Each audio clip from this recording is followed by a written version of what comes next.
जय हिंद। नमस्कार साथियों इस सेशन में अपन हूबहू जो आपका आर्मी का पेपर रहेगा साथियों, आर्मी अग्निवीर की साथियों में चर्चा करूं तो आर्मी अग्निवीर का जो आपका पेपर रहने वाला है, यानी साथियों कैसा पेपर आएगा आर्मी अग्निवीर की बात करूं तो इस आर्मी अग्निवीर का साथियों जो पेपर आपका बनने वाला है हूबहू साथियों उसी पैटर्न का पेपर मैं आपको यहां पर करवाने जा रहा हूं। साथियों ऐसा ही पेपर आपके एग्जाम में आपको देखने को मिलेगा। बिल्कुल साथियों आप लगातार मेरे साथ जुड़े रहें और अंत तक वीडियो को जरूर देखें। साथियों इसमें पूरा इस पेपर सेट में पूरे 50 प्रश्न होंगे साथियों, जिसमें आपके 15% जीके की बात करूं, 15% साइंस की बात करूं और 15% साथियों मैथ्स की बात करूं और 5% जो है आपके रीजनिंग की बात करूं। पूरे 20 प्रश्नों के मॉडल पेपर लेकर आपके बीच में हाजिर हुआ हूं। तो साथियों लगातार अंत तक वीडियो में जरूर बने रहे, क्योंकि हर एक प्रश्न आपके लिए बेहद महत्वपूर्ण है और सीधा एग्जाम में छपने वाला प्रश्न जो है यहाँ पर आपके टाइप किया गया है। साथियों पहला प्रश्न है कि सबसे लंबी तटीय सीमा वाला राज्य कौन सा है। साथियों आपको पता होगा तटीय सीमा में आपको भारत का कुछ मैप यूं इस प्रकार से, दक्षिणी भारत की अपन चर्चा करें तो कुछ इस प्रकार का मैप है। और साथियों यहाँ पर आपको पता है गुजरात है और गुजरात का साथियों तट जो है कटा फटा तट है, जो कि साथियों लगभग अपन बात करें तो 1214.7 मीटर जो आपकी सीमा बनाता है। साथियों गुजरात के बाद में यहाँ पर महाराष्ट्र आता है, फिर गोवा आता है और गोवा के बाद साथियों केटी आता है यानी कर्नाटक आता है और फिर साथियों केरल आता है और फिर तमिलनाडु आता है और तमिलनाडु के बाद साथियों यहाँ पर कौन सा आता है, यहाँ पर आंध्र प्रदेश आता है। आंध्र प्रदेश के बाद साथियों ओडिशा आता है, ये आपको अच्छे से पता होगा, और फिर वेस्ट बंगाल आता है। ये आपकी सीमा बनाते हैं साथियों। सर्वाधिक सीमा, ये आपके टोटल सीमा की बात करें, टोटल साथियों आपकी जलीय सीमा की बात करें या टोटल तटीय सीमा भारत की जो है कितनी लगती है इसकी बात करें तो साथियों 7516 पॉइंट है। बिल्कुल ध्यान रखना साथियों 7516.6 किलोमीटर जो आपकी क्या लगती है टोटल सीमा लगती है।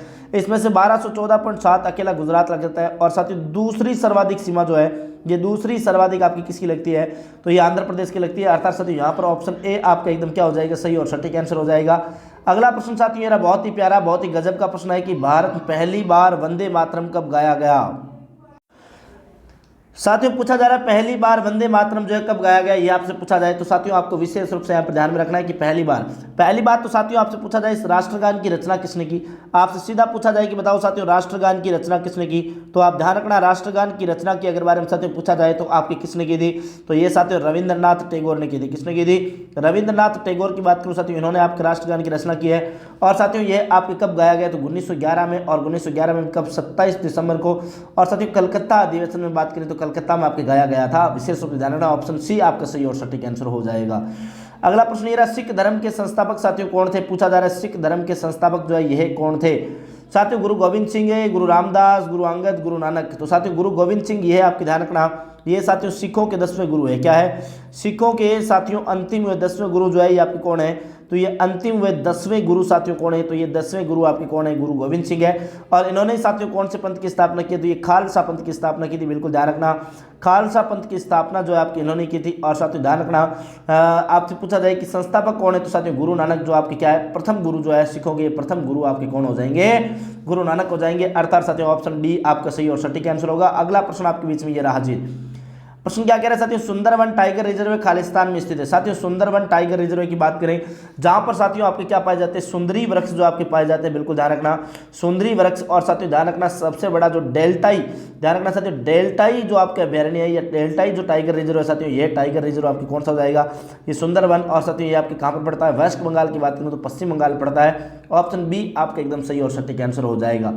अगला प्रश्न ये रहा साथियों, विराट कोहली किस खेल से संबंधित है। साथियों प्रश्न बहुत ही प्यारा है, लेकिन आप अच्छे से जानते हो साथियों विराट कोहली किससे हो जाएंगे, क्रिकेट से हो जाएंगे। किससे, क्रिकेट से। साथियों जैसे क्रिकेट से एम एस धोनी की बात करूं तो एम एस धोनी याद रखना है। साथियों सचिन तेंदुलकर की बात करें तो सचिन तेंदुलकर का आपसे प्रश्न पूछा जा सकता है, सचिन तेंदुलकर का पूछा जा सकता है। इसके अलावा साथियों सहवाग का पूछा जा सकता है, सहवाग का। और इसके अलावा साथियों आपसे सुनील गावस्कर का पूछा जाए तो सुनील गावस्कर, तो सुनील गावस्कर का आप याद रखना। साथियों ऐसे ही आपके कई सारे, जडेजा की बात करें तो ये कई सारे जो महत्वपूर्ण क्रिकेटर साथियों इनके बारे में प्रश्न पूछा जाता है। अर्थात ऑप्शन बी आपका ये सही और सटीक आंसर हो जाएगा। बिल्कुल साथियों अगला प्रश्न आपके बीच में ये रहा कि नोबेल पुरस्कार जीतने वाले प्रथम भारतीय साथियों कौन थे। नोबेल पुरस्कार जीतने वाले प्रथम भारतीय साथियों पंडित जवाहरलाल नेहरू, रविंद्रनाथ टैगोर, डॉक्टर राधाकृष्ण, सीवी रमन। साथियों यहाँ पर देखो डॉक्टर सीवी रमन की बात करें तो ये नोबेल जीतने वाले प्रथम वैज्ञानिक है। ध्यान रखना साथियों नोबेल जीतने वाले प्रथम भारतीय वैज्ञानिक जो है साथियों, ये प्रथम भारतीय वैज्ञानिक कौन है, तो ये प्रथम भारतीय वैज्ञानिक साथियों ध्यान रखना ये आपके कौन हो जाएंगे, तो ये आपके सीवी रमन हो जाएंगे। यहाँ पर साथियों उत्तर हो जाएगा आपके रविंद्रनाथ टैगोर। रविंद्रनाथ टैगोर साथियों किसके लिए नोबेल जीतते हैं, तो ध्यान रखना साथियों गीतांजलि जो पुस्तक है, इस गीतांजलि पुस्तक के लिए साथियों आपको क्या इनको नोबेल पुरस्कार दिया जाता है। अर्थात ऑप्शन बी आपके एकदम सही और सटीक आंसर है हो जाएगा।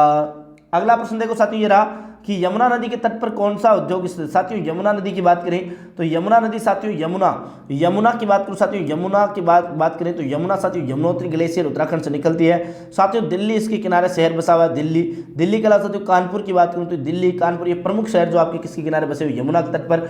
और साथियों यमुना के तट पर जो है चमड़ा उद्योग का बहुत ही अधिक साथियों क्या हुआ है, विकास जो आपके हुआ है। बिल्कुल साथियों ऑप्शन बी आपका यहाँ पर सही और सटीक आंसर होने वाला है। अगला प्रश्न देखो कि चंद्रमा का व्यास लगभग है। साथियों चंद्रमा का व्यास लगभग कितना है आपसे पूछा जा रहा है। तो साथियों आप अच्छे से इस प्रश्न के बारे में जानते होंगे कि चंद्रमा का व्यास, साथियों चंद्रमा का व्यास पृथ्वी के व्यास से आधा है, नहीं बिल्कुल नहीं है, इनमें से कोई नहीं। पृथ्वी के व्यास का 2 गुना नहीं, पृथ्वी के व्यास का 1/4। बिल्कुल साथियों ध्यान रखना, चंद्रमा का जो व्यास है साथियों वह आपके पृथ्वी के व्यास का कितना है, पृथ्वी का साथियों पृथ्वी का 1/4 है, ये विशेष रूप से ध्यान रखना है। जबकि साथियों आपसे पूछा जाए पृथ्वी का व्यास कितना है तो ध्यान रखना 12,742 है और इसका 1/4 निकाले। तो साथियों चंद्रमा की बात करूं तो चंद्रमा का व्यास हो जाएगा साथियों कितना, 3474 किलोमीटर जो है ये आपका हो जाएगा किसका, ये बिल्कुल ध्यान रखना चंद्रमा का व्यास हो जाएगा। बिल्कुल साथियों ऑप्शन डी आपका एकदम सही और सटीक आंसर होने वाला है। अगला प्रश्न देखो साथियों ये रहा कि बैंकों का बैंक किसे कहा जाता है। साथियों बैंकों का बैंक जो है किसे कहा जाता है, बैंकों का बैंक किसे कहा जाता है, एसबीआई को, आरबीआई को, वित्त मंत्रालय को, बैंक ऑफ बड़ौदा को। साथियों एसबीआई यानी कि state bank of India, state bank of India की बात करें, स्टेट बैंक ऑफ इंडिया, क्या साथियों इसे कहा जाता है क्या, नहीं।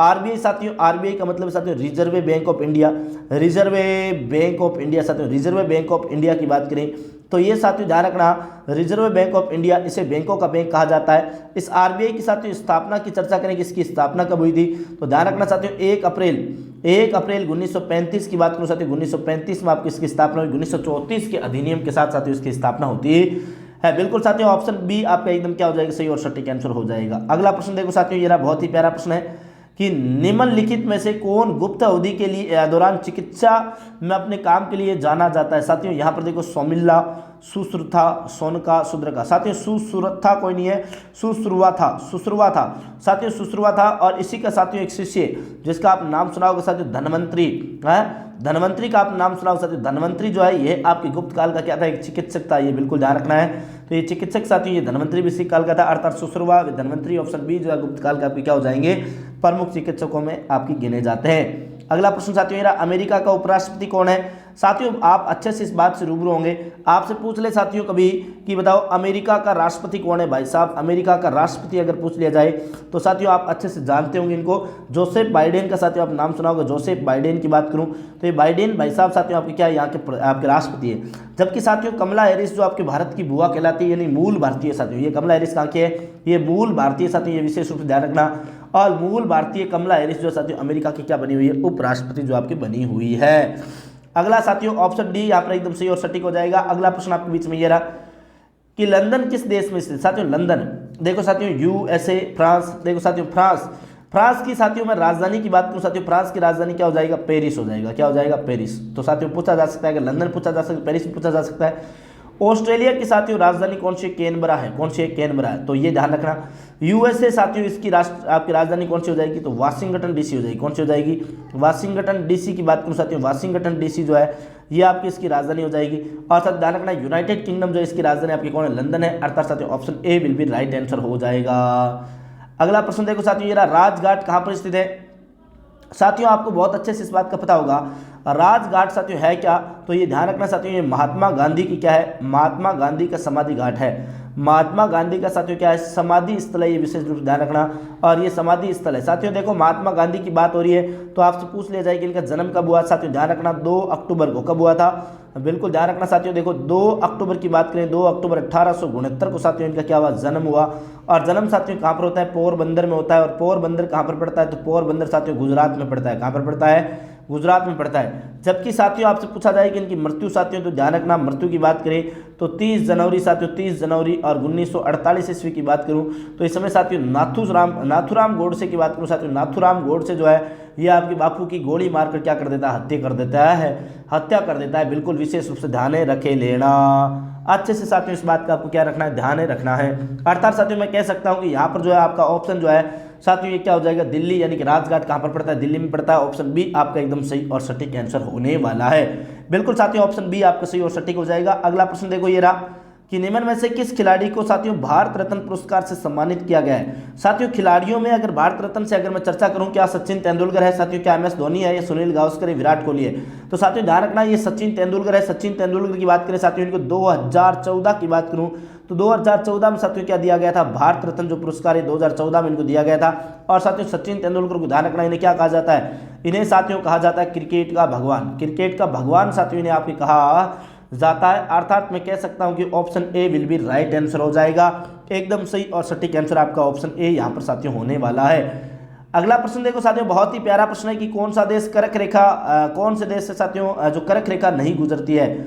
साथियों पहली बात तो आपसे पूछा जाए कि कर्क रेखा कौन सी होती है। तो साथियों ध्यान रखना 23.5 डिग्री उत्तरी जो अक्षांश होती है साथियों, 23.5 डिग्री उत्तरी अक्षांश जो होती है, इस उत्तरी अक्षांश को साथियों किस नाम से जाना जाता है, इसे तो कर्क रेखा के नाम से साथियों जाना जाता है, इसे कर्क रेखा कहा जाता है। और साथियों ये पाकिस्तान, भारत, बांग्लादेश, क्योंकि साथियों भारत के लगभग मध्य से होकर गुजरती है, इसलिए पाकिस्तान से भी बांग्लादेश से भी गुजरती है, लेकिन साथियों चाइना से ये आपकी रेखा जो है नहीं गुजरती है।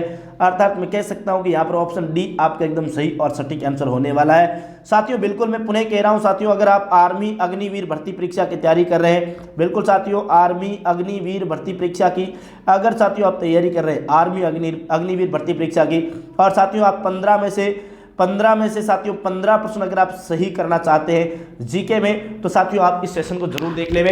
और साथियों ध्यान रखना विशेष रूप से साथियों इस सेशन में जो भी 50 प्रश्न साथियों आपको जो करवाए जा रहे हैं वह साथियों आपके सीधे एग्जाम में छपने वाले हैं। तो साथियों ये जीके वाला सेशन हुआ यहाँ पर खत्म। अब साथियों स्टार्ट हो रहा है आपके कौन सा, साइंस का जो सेशन है साथियों ये आपके स्टार्ट हो रहा है। हीमोग्लोबिन खालिस्तान में पाया जाता है। साथियों हीमोग्लोबिन बताओ किस में पाया जाता है। साथियों हीमोग्लोबिन जो है साथियों ये आपको पता होगा साथियों किससे बनता है, रक्त। इसमें क्या होती है साथियों, इसमें साथियों ध्यान रखना किसकी होती है, लोहा की जो मात्रा साथियों, ये लोहा की मात्रा जो आपकी इसमें सर्वाधिक होती है, यानी आयरन जो है हीमोग्लोबिन में साथियों आपको पाया जाता है। लेकिन हीमोग्लोबिन साथियों पाया किस में जाता है, तो ये खून में पाया जाता है। अर्थात ध्यान रखना ऑप्शन बी जो आपका एकदम सही और सटीक आंसर होने वाला है। अगला प्रश्न साथियों ये रहा कि निम्न में से कौन सी पौधारोपण फसल है। साथियों पौधारोपण का मतलब हुआ कि फसल को बोने के बाद साथियों उसको उखाड़ करके उसके पौधे अलग अलग स्थानों पर लगाए जाए। ऐसी साथियों वृक्षारोपण, या मैं बात करूं साथियों वृक्षारोपण या फिर साथियों पौधारोपण वाली जो फसलें हैं वो कौन कौन सी है।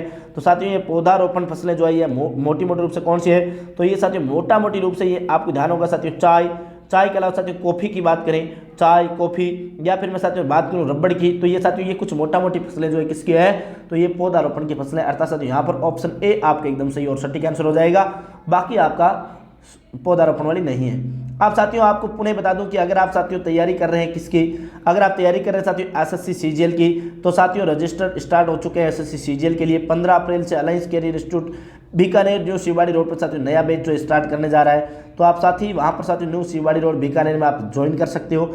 और साथियों अगर आप तैयारी कर रहे हो LDC CET BSTC sub inspector Delhi police Rajasthan police, तो इसके लिए भी साथियों 1 मई से नया बैच स्टार्ट हो रहा है। ज़्यादा जानकारी के लिए 9587499995 पे, या ये आपको देख लो एक ही नंबर है साथियों, इन पर आप कॉल कर सकते हो, कॉन्टैक्ट जो आप कर सकते हो। अगला प्रश्न देखो साथियों ये रहा, सिस्मोग्राफ का उपयोग क्या मापने के लिए किया जाता है। साथियों सिस्मोग्राफ का उपयोग जो है क्या मापने के लिए किया जाता है, चलो बताओ साथियों सिस्मोग्राफ का उपयोग क्या मापने के लिए किया जाता है भाई। तो आपको अच्छे से पता होगा साथियों सिस्मोग्राफ जो है ये आपकी किस लिए काम आता है साथियों, भूकंप जो है साथियों, इस भूकंप की तीव्रता जो है साथियों, तीव्रता क्या रहेगी, भूकंप की तीव्रता, या फिर साथियों केंद्र बिंदु की बात करें तो यह साथियों आपको ज्ञात करने के लिए क्या किया जाता है, तो ये आपकी सिस्मोग्राफ का उपयोग किया जाता है। अर्थात ऑप्शन बी आपका सही और सटीक आंसर होने वाला है। अगला प्रश्न साथियों ये रहा, बहुत ही गजब का प्रश्न है कि वह ताप जिस पर ठोस द्रव्य में परिवर्तित हो जाता है क्या कहलाता है। साथियों आपको पता होगा मेलनाक बिंदु यानी कि गलनाक बिंदु साथियों यहाँ पर पूछा जा रहा है। तो साथियों वह ताप जिस पर ठोस द्रव्य में परिवर्तित हो जाता है साथियों क्या कहलाएगा, तो वह गलनाक बिंदु कहलाएगा। क्या कहलाएगा, गलनाक कहलाने वाला है। अच्छे से आपको पता होना चाहिए। तो साथियों यहाँ पर आपका ऑप्शन जो है डी आपका एकदम सही और सटीक आंसर हो जाएगा। अगला प्रश्न साथियों ये रहा, क्या गजब का प्रश्न, निम्न में से कौन सा रक्त समूह सर्वग्राही है। साथियों सर्वग्राही पूछा जा रहा है। एक तो साथियों पूछा जाता है कि सर्वदाता रक्त समूह साथियों कौन सा है। तो सर्वदाता रक्त समूह साथियों अगर पूछा जाए तो ये ध्यान रखना ये कौन सा हो जाएगा, ये होता है साथियों O नेगेटिव। लेकिन पूछा जाए साथियों सर्वग्राही कौन सा है, तो साथियों कौन सा होगा, AB पॉजिटिव जो है साथियों ये आपकी क्या होगा, ये सर्वग्राही होगा। अर्थात ऑप्शन सी आपका एकदम सही और सटीक आंसर होने वाला है। अगला प्रश्न देखो साथियों, अगला प्रश्न, शरीर को तुरंत ऊर्जा पहुंचाने वाला साथियों कौन सा स्रोत कौन सा है। शरीर को तुरंत ऊर्जा पहुंचाने वाला, साथियों एमिनो अम्ल, वसा, ग्लूकोज या प्रोटीन। तो साथियों देखो शरीर को तुरंत ऊर्जा पहुंचाने के लिए किसका प्रयोग करते हैं, ग्लूकोज का। आप देखो साथियों खिलाड़ी जो होते हैं, ये खिलाड़ी साथियों किसका प्रयोग करते हैं, खिलाड़ी ध्यान रखना, इंस्टेंट ऊर्जा प्राप्त करने के लिए साथियों किसका प्रयोग करते हैं, ग्लूकोज का। आप देखा क्रिकेट खिलाड़ी है, हॉकी खिलाड़ी है, जो भी साथियों खिलाड़ी जब ग्राउंड में जाते हैं तो किसका प्रयोग करते हैं, ग्लूकोज का प्रयोग करते हैं। अर्थात ऑप्शन सी आपका सही और सटीक आंसर होने वाला है। अगला प्रश्न साथियों ये बिजली का सुचालक नहीं है, बताओ बिजली का सुचालक कौन सा नहीं है, यानी कि साथियों बिजली भी जिसमें काम ना करे ऐसा कौन सा है, यानी कि साथियों कुचालक पूछा है। क्या स्टील, साथियों स्टील में बिजली चलती है, तांबा में भी है, एल्यूमिनियम, इन सब के तार बनते हैं साथियों। लेकिन लकड़ी देखो साथियों, लकड़ी की बात करें साथियों, लकड़ी जो है ये आपकी बिजली का सुचालक नहीं है। ऑप्शन डी आपका यहाँ पर क्या हो जाएगा, एकदम सही और सटीक आंसर होने वाला है। अगला प्रश्न साथियों ये रहा कि मोटर कार की हेडलाइट में कौन से दर्पण का प्रयोग होता है। साथियों पूछा जा रहा है मोटर कार की हेडलाइट में कौन से दर्पण का प्रयोग होता है। साथियों अगर आपसे पूछा जाए मोटर कार की साइड मिरर जो होता है, साइड मिरर में साथियों कौन सा दर्पण जो है आपके काम में लिया जाता है, तो यहाँ पर आपको पता होगा साथियों उत्तल दर्पण जो है, ये उत्तल दर्पण का आपके क्या किया जाता है, प्रयोग किया जाता है। लेकिन साथियों मोटर कार की हेडलाइट में कौन सा दर्पण होता है, तो ये ध्यान रखना साथियों अवतल दर्पण होता है। ऑप्शन सी आपका एकदम सही और सटीक आंसर होने वाला है, बिल्कुल ध्यान रखना। अगला प्रश्न साथियों ये बहुत ही प्यारा, बहुत ही गजब का प्रश्न है कि ऊर्जा का प्राकृतिक स्रोत क्या है। साथियों प्राकृतिक स्रोत पूछा जा रहा है। देखो साथियों प्राकृतिक स्रोत तो क्या बिजली है, क्या बिजली तो साथियों बनाई जाती है, तो ये कृत्रिम हो गया। घर्षण साथियों, घर्षण भी अपने को करना पड़ता है, कृत्रिम है। बैटरी भी साथियों कृत्रिम है। लेकिन सूर्य देखो साथियों, सूर्य जो ऊर्जा का प्राकृतिक स्रोत है, यानी प्रकृति की देन है साथियों। सूर्य से ऊर्जा आती है। सौर ऊर्जा की बात करें साथियों, सौर ऊर्जा जो है, ये सौर ऊर्जा साथियों क्या हो जाएगी, ये आपकी क्या हो जाएगी, प्राकृतिक स्रोत हो जाएगा। बिल्कुल साथियों ऑप्शन डी आपका सही और सटीक आंसर हो जाएगा। अगला प्रश्न ये रहा साथियों, अगला प्रश्न रेबीज किसके कारण होती है। साथियों रेबीज साथियों ये आपके क्या है साथियों बिल्कुल ध्यान रखना, रेबीज के बारे में पूछा जा रहा है साथियों, प्रदूषण से, दूषित भोजन से, कुत्ते के काटने से, दूषित पानी से। तो साथियों यहाँ पर आपको क्या है, कुत्ते के काटने से होगा। लेकिन साथियों अगर आपके पूछा जाए संक्रमित कोई मवेशी है, संक्रमित साथियों कोई आवारा पशु जो होते हैं, जैसे उसमें बांदर की बात करें, बिल्ली की बात करें, तो इनके काटने से भी साथियों क्या हो सकता है, आपको रेबीज जो रोग है वह हो सकता है। बिल्कुल ध्यान रखना साथियों, ऑप्शन सी आपका यहाँ पर क्या हो जाएगा, सही और सटीक आंसर हो जाएगा। अगला प्रश्न साथियों ये देखो बहुत ही प्यारा प्रश्न है कि निम्न में से मुख्य भोजन कौन सा है। साथियों मुख्य भोजन पूछा जा रहा है। वैसे साथियों देखो आलू की बात करें, अंगूर की बात करें, गेहूं की बात करें, सभी भोजन है। लेकिन साथियों मुख्य की पूछा जाए साथियों कौन सा है, मुख्य में आपकी कौन सा जाएगा, गेहूं आ जाएगा। ऑप्शन डी आपको ध्यान में रखना है, बिल्कुल ठीक है ना। ठीक है, अगला प्रश्न देखो साथियों बहुत ही प्यारा प्रश्न है, क्या गजब का प्रश्न है कि रेलगाड़ी के अचानक रुकने पर आदमी किस ओर गिरने लगता है। साथियों मान लो रेलगाड़ी इस दिशा में चल रही है, ऐसे साथियों रेलगाड़ी चल रही है और रेलगाड़ी अचानक साथियों क्या लगाए, ब्रेक लगाए। तो आप मान लो यहाँ पर बैठे हो साथियों, तो आप किस ओर झुकोगे, आगे की ओर झुकोगे साथियों। कैसे ओर झुकोगे, तो आप आगे की ओर झुकोगे साथियों। ध्यान रखना ऑप्शन डी आपका एकदम सही और सटीक आंसर हो जाएगा। अगला प्रश्न है साथियों ये देखो कि मानव शरीर की सबसे बड़ी ग्रंथि कौन सी है। साथियों गुर्दा, यकृत, हृदय, फेफड़ा। तो साथियों आपको अच्छे से पता है कि आपके मानव शरीर की सबसे बड़ी जो आपकी ग्रंथि है वो कौन सी है, यकृत है, जिसको साथियों क्या बोलते हैं, जिसे लीवर भी बोलते हैं, लीवर बोलते हैं, ठीक है ना। और साथियों ध्यान रखना दूसरी सबसे बड़ी ग्रंथि पूछा जाए कि दूसरी सबसे बड़ी ग्रंथि कौन सी है, तो दूसरी सबसे बड़ी ग्रंथि साथियों कौन सी हो जाएगी, तो ये आपको ध्यान रखना साथियों अग्नाशय हो जाएगा। कौन सा हो जाएगा, अग्नाशय जो ग्रंथि है ये आपकी हो जाएगी। ऑप्शन बी आपका सही और सटीक आंसर। अगला प्रश्न ओरियो कि सूर्य प्रकाश के 7 रंगों का परीक्षणीय शब्द है, बताओ। सूर्य या फिर साथियों मैं बात करूं इंद्रधनुष की चर्चा करूं तो इंद्रधनुष में जो 7 रंग होते हैं साथियों इनका क्रम पूछा जा रहा है। तो ये साथियों आपको पता है विबग्योर होता है। क्या होता है, विबग्योर। वी का मतलब साथियों क्या, वॉयलेट यानी बैंगनी। क्या होता है साथियों, बैंगनी होता है। साथियों आई का मतलब क्या है, आई का मतलब साथियों क्या होता है, जामुनी होता है। क्या होता है, जामुनी होता है। बी का मतलब साथियों क्या होता है, नीला होता है, ब्लू यानी नीला होता है। जी का मतलब ग्रीन यानी हरा होता है। वाई का मतलब येलो यानी साथियों क्या होता है, पीला होता है। ओ का मतलब ऑरेंज यानी साथियों क्या होता है, नारंगी होता है। और साथियों आर का मतलब क्या होता है, रेड यानी लाल होता है। अर्थात साथियों ऑप्शन ए आपके एकदम सही और सटीक आंसर हो जाएगा। अगला साथियों देखो ये आपको एक कंप्यूटर से संबंधित प्रश्न आपके बीच में डाल दिया है कि संगणक कंप्यूटर के भौतिक से बनावट कहलाता है। साथियों संगणक यानी कंप्यूटर का जो भौतिक है, भौतिक यानी साथियों जो बाहरी ढांचा है, किसकी बात कर रहा हूँ, बाहरी जो ढांचा है साथियों ये आपके जो बना होता है ये क्या कहलाता है साथियों, ये हार्डवेयर कहलाता है। हार्डवेयर यानी साथियों जिसको अपन छू सकते हैं, महसूस कर सकते हैं, वो क्या है आपके साथियों, हार्डवेयर। लेकिन साथियों सॉफ्टवेयर जो कंप्यूटर के अंदर आंतरिक भाग में होती है साथियों, जो प्रक्रिया है उसकी सॉफ्टवेयर की वजह से होती है। लेकिन साथियों ध्यान रखना सॉफ्टवेयर को अपन छू नहीं सकते, केवल महसूस कर सकते हैं। अर्थात ऑप्शन बी जो आपका सही और सटीक आंसर हो जाएगा। अगला प्रश्न साथियों ये रहा। अब जो है साथियों आपके बीच में प्रश्न आ चुका है मैथमेटिक्स का, यानी साथियों अब जो मैथ्स है उसके 15 प्रश्न आपके चलेंगे, यानी साथियों आपके किस किस के कंप्लीट हो गए। तो साथियों जीके और साइंस के जो प्रश्न है ये 15 आपके हुए कंप्लीट। अब साथियों बात करते हुए एक थैली में 1 रुपये 50 पैसे और 25 पैसे के सिक्के 5:6:8 के अनुपात में यदि थैली में कुल 420 रुपए है तो बताओ सिक्कों की संख्या ज्ञात करो। साथियों देखो आपको ज्ञात करना है, क्या कैसे ज्ञात करेंगे। साथियों देखो 5:6:8 के अनुपात में साथियों 1 रुपये के यानी कि मैं 100 पैसे मान लूँ, और साथियों 50 पैसे यानी 50 हो जाएगा, और 25 पैसे यानी 25 हो जाएगा। अब साथियों आपके देखो 500 आ गया, अनुपात देखो कितना 500 और 56 300, और साथियों यहाँ पर कितना गया 25 200 आ गया। अब साथियों देखो ये 5 3 8 2 10, यानी 10 की वैल्यू साथियों आपको क्या दे रखी है, 10 की वैल्यू दे रखी है 420। तो 1 की वैल्यू साथियों कितनी आ गई 42 आ गई, 1 की वैल्यू कितनी आ गई 42 आ गई। तो साथियों यदि थैले में 420 रुपये तो सिक्कों की कुल संख्या, साथियों सिक्कों की कुल संख्या देखो ये सिक्के, ये सिक्कों का अनुपात ये था। तो साथियों 8 से 14 और 5 क्या हो गई 19। तो साथियों 42 गुणा 19 कर दो तो 19 2 38 को 8 हाथ बाई 3 19 चौक 76 और 3 क्या हो गए 79। साथियों क्या हो गए 798 जो आपकी कुल सिक्कों की संख्या हो जाएगी। ऑप्शन ए आपका सही और सटीक आंसर हो जाएगा।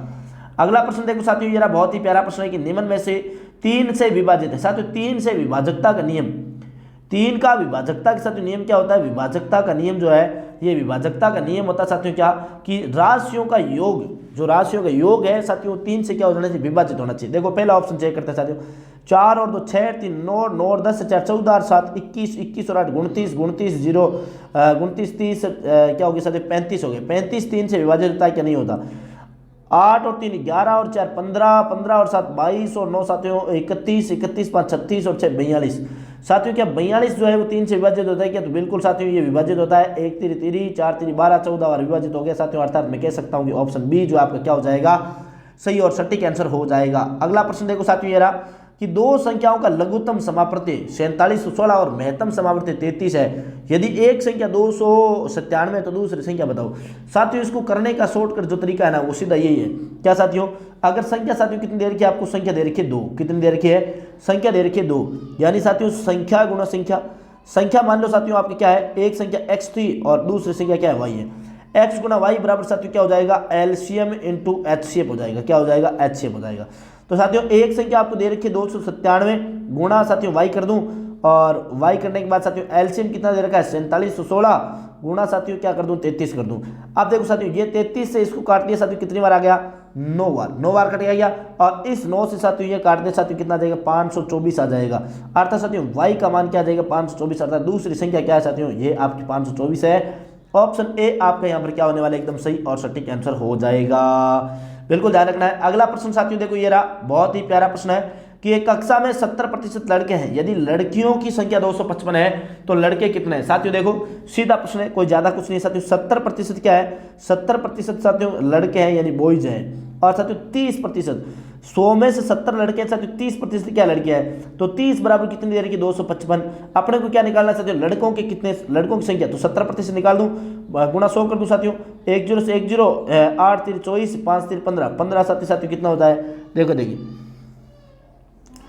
क्या हो जाएगी साथियों। यहाँ पर देखो ये आपको दोबारा दिखाता हूँ, देखो कितना है 255 किसके बराबर 30 के बराबर, गुणा क्या कर दूँ 70, यानी 70% याद करना है। 1 0 से 1 0 8 3 24 1 5 3 15 85 गुणा 7 क्या आ रहा है साथियों 85 गुणा 7 आ रहा है। ये देखो क्या हो गया ये बीच में, हाँ साथियों आ रहा है क्या 85 गुणा 7 आ रहा है, तो यानी ये कट गया साथियों ये 85 गुणा 7, और 85 गुणा 7 कर दो साथियों क्या आ जाएगा 7 तो 5 35 5 8 5 3 856 और 3 साथियों क्या हो जाएगा 59 595 आ जाएगा। ऑप्शन ए साथियों आपका क्या हो जाएगा एकदम सही और सटीक आंसर होने वाला है। अगला प्रश्न देखो साथियों ये रहा कि 4 7 11 16 श्रेणी का अगला पद क्या होगा। साथियों बहुत ही आसान सा प्रश्न है।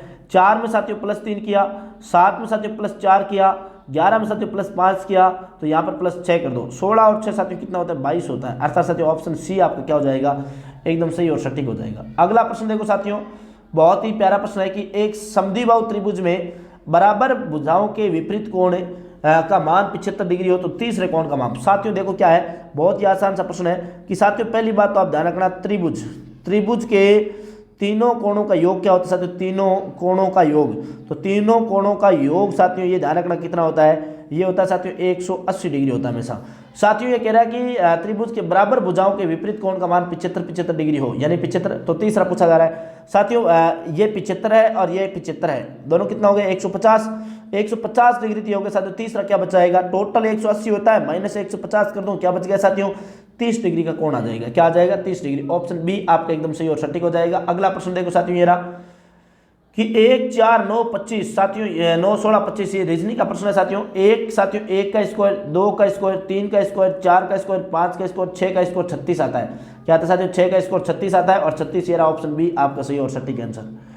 अगला प्रश्न देखो साथियों, बहुत ही प्यारा प्रश्न है, गजब का प्रश्न है। फिर से देखो साथियों कि अगर साथियों आप तैयारी कर रहे हो किसकी, SSC CGL CPO CHSL steno की, तो साथियों 15 अप्रैल से अलायंस कैरियर इंस्टीट्यूट बीकानेर जय नारायण व्यास कॉलोनी शिवबाड़ी सर्किल के पास में साथियों ये आपके एसएससी की बैच स्टार्ट हो रहा है। साथियों इसके अलावा अगर आप तैयारी कर रहे हो LDC CET BSTC PTT sub inspector Delhi police Rajasthan police, तो साथियों सोमवार 1 मई से आप बैच ज्वाइन कर सकते हो। Alliance career institute Bikaner new Shivbari road Jai Narayan व्यास कॉलोनी बीकानेर में साथियों बैच स्टार्ट हो रखे हैं।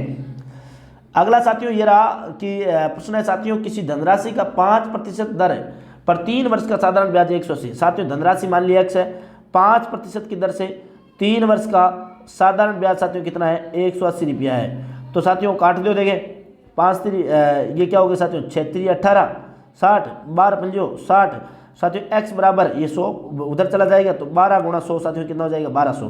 तो मूलधन कितना आ गया साथियों 1200 आ गया। ऑप्शन ए आपका एकदम सही और सटीक आंसर हो जाएगा। अगला प्रश्न ये रहा साथियों, एक समांतर चतुर्भुज का क्षेत्रफल है 260 वर्ग मीटर है, तो उसका आधार 26 मीटर है, तो उसकी ऊंचाई बताओ। साथियों देखो ऐसा आपसे पूछा जाए तो समांतर चतुर्भुज का पूछा जाए कि समांतर चतुर्भुज का क्षेत्रफल, समांतर है साथियों पूछा जा रहा है, चतुर्भुज का क्षेत्रफल जो है ये आपसे पूछा जाए तो ये क्या होता है साथियों, ये होता है क्या आधार गुणा ऊंचाई। आधार गुणा क्या होता है साथियों ऊंचाई होता है। क्या होता है आधार गुणा ऊंचाई। तो साथियों देखो आधार गुणा ऊंचाई कितनी है, तो ये ध्यान रखना साथियों, देखो आधार 26 दे रखा है साथियों, तो आधार क्या कर दूं 26 कर दूं, ऊंचाई अपने को दे नहीं रखी, बराबर क्या दे रखा है 260 दे रखा है, तो 26 साथियों काट दिया क्या आ गया 10 मीटर, तो हाइट बराबर क्या आ गई साथियों 10 मीटर, जो आपको उत्तर आ जाएगा ऑप्शन बी एकदम सही और सटीक आंसर हो जाएगा। अगला प्रश्न देखो साथियों, बहुत ही प्यारा प्रश्न है कि किसी वस्तु पर 20% और 5% दो क्रम से छूट के बराबर एक मुश्त छूट ज्ञात कीजिए।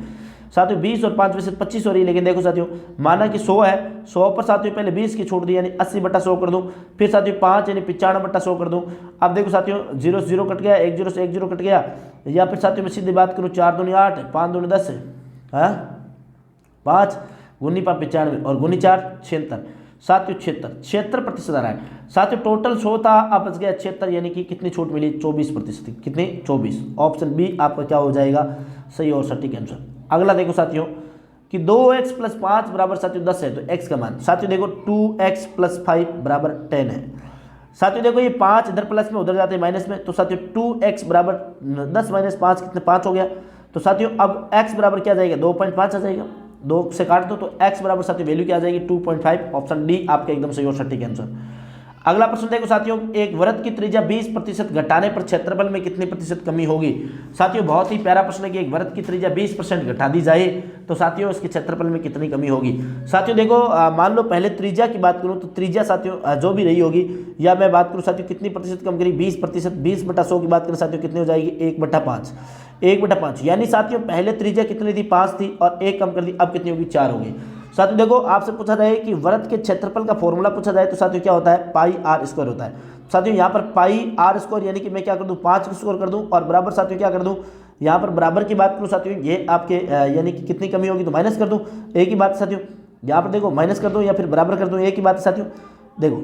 और यहाँ पर साथियों अगर बात करें तो ये πr² है, जो पाई साथियों और गुणा 4 का स्क्वायर कर दूं, माइनस प्लस कट गया 5 चौड़ी 25 और माइनस 4 चौक 16, तो साथियों कितना आ गया 4 चौक 16 और 25 कितना, इन दोनों का अंतर है साथियों 9, ये 9 अंतर किस पर आया साथियों इस 25 पर आया, किस पर आया 25 पर, गुणा क्या कर दूं 100 कर दूं, तो 25 100 और 9 चौक 36 यानी कितना प्रतिशत साथियों, तो 36% की क्या होगी कमी होगी। ऑप्शन सी आपके एकदम सही और सटीक आंसर हो जाएगा।